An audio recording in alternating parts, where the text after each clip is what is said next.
Hello everybody, my name is Owen, and of course today my presentation is going to be about the Monte Carlo gaming jurisdiction. So we do have to get an elephant out of the room. We are not going to be talking about the Monte Carlo that once took place on the Strip that was replaced with Park MGM. We are going to be talking about Monte Carlo, Monaco, which is going to be in the southern area of France. Going over a little overview of what we're going to be talking about today, we do have the history followed by the gambling history. This is a gambling course, so of course we're going to talk about the casino. It was a little bit late to the game, but it is one of the biggest contenders to date. And then we're going to move on to where it stands today in the 21st century, and then of course what is for the future plans of this France destination. So kind of going off of the early days, Monte Carlo was actually passed around until France reclaimed it for the second time, where it still stands today. Towards the later part of the 18th century, the city really began to grow in size. With the royal family being broke actually for a good majority of its first couple of years, it was kind of a hard time for them to get onto their feet. So the 19th century was really the turning point of where they were today.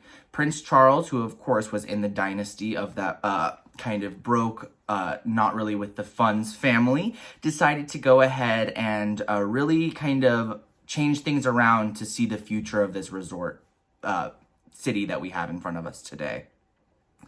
With the family being broke, also another thing that they really wanted to incorporate was a casino, because everyone makes money in casinos, right? As we know as gambling students, we know that not to be true, but back then that's what they thought. So towards the very end, he did name the city after himself, Monte Carlo, so the Prince Charles III really took that title to heart. He really wanted this city to have the je ne sais quoi that either Las Vegas, really any Macau, really any of those high gambling areas, but he wanted to take it a step further and really create the world of luxury that you see today. And that was really kind of the first grounds that really had.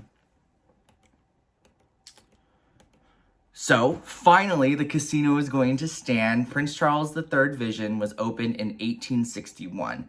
That being said, it did open kind of to a rough start. I'm not entirely sure if you guys really saw how the Lucky Dragon opened, but it did have the same kind of qualifications of that, where no one really decided to show up and no one really cared.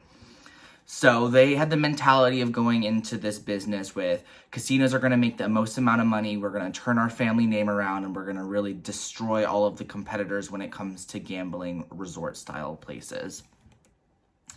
So with that mentality, of course, that didn't happen. They didn't make any money. It was around the third year of operations when they really decided that if they didn't get help, that they were going to have to close their doors. So they turned to Francois Blanc in 1863, and he agreed to join them on their mission to try to really turn the casino around to build a profit for the family.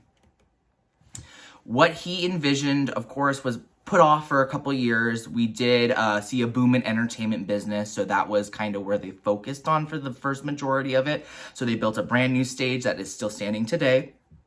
And then, of course, with the outbreaks and, of course, with different little civil wars, they did actually have to make room for a hospital. It was never used, but it still took away money from what he envisioned for the casino.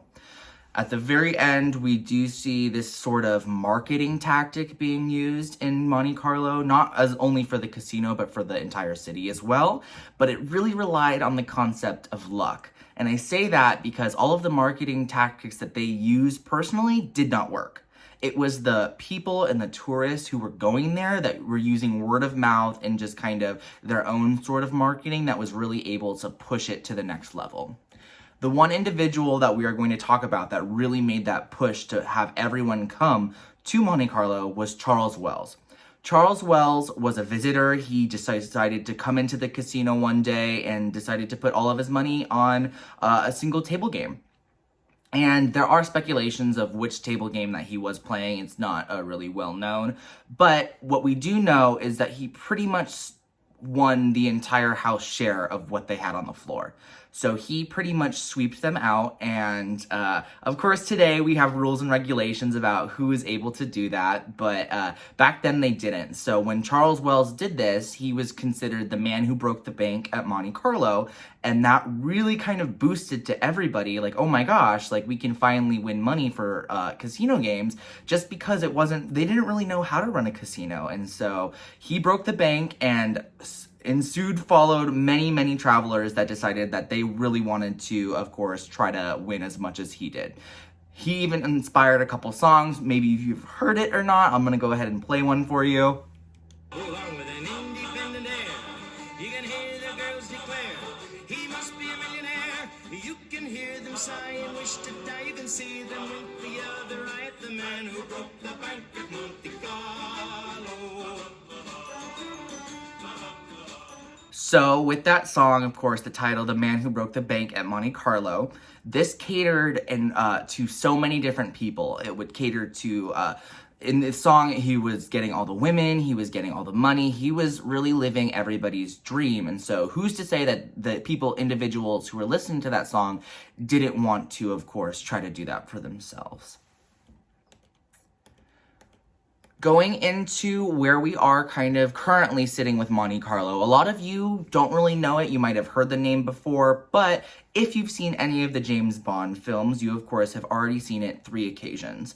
There has been 3 movies that have been filmed in Monte Carlo, of course, gambling at the casino. We do have the one on the left being Pierce Brosnan when he reiterated the character of James Bond, and then one of the most recent ones, which is Daniel Craig, also played and gambled at the Monte Carlo casino. Another rule that this kind of firm has for its current surroundings of locals is that the house will always win, but Monte Carlo never loses.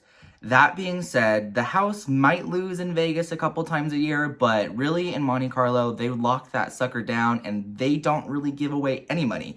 If you go there and you gamble, the bets are set so high that if you lose, they're still going to make immense profits off of what you bet. And another kind of shady thing about this business is, of course, the locals that live around there have been completely banned from gambling, just because the house knows that they're going to lose it all and they don't want that money to leave the families who are operating the city. They want everyone to remain at a constant.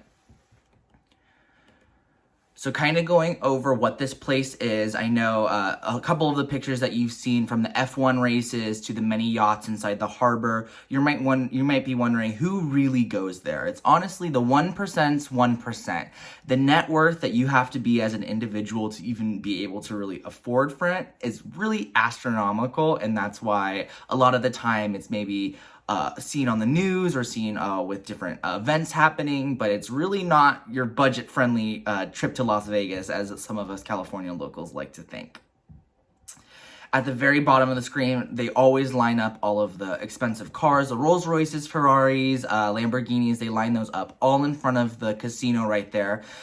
Just to pretty much set a precedent of who is actually parking their cars there and who's actually going to be able to gamble there. Even their smaller rooms, their bet minimums are so high, that the average casino gambler like me on the penny slots isn't really going to be able to win anything or try to beat anything in Monte Carlo. And we can also see that the future plans for the southern tip of France are always changing, just like the entire world. In the middle, that is actually a seawall that's being constructed as we speak. It's costing $1 billion to complete, and of course it's going to expand Monte Carlo a little bit further into the ocean, but not by much. I know, in my point of view, $1 billion just to build a little, what is that, a couple hundred yards isn't really worth it, but you know, everyone wants oceanfront property, and that's what they're going to provide to their guests. In the very right corner, of course, we do have, that is the shopping district followed by the apartment district. Those are also going through major renovations as well. Being from the 1800s, a lot of the Monte Carlo buildings have been kind of overhauled into this new style, excluding the casino. The casino itself has been rebranded and, of course, reiterated to make sure that the family is still proud of what they once accomplished, of course, getting out of poverty, but that itself will always remain the same. And that is going to be it on my presentation of the gaming district of Monte Carlo. Again, if you have any questions, you all know my email. You can always send me an email. And I thank you so much for listening. And maybe one day I'll see you guys on the tables of Monte Carlo. Have a good day.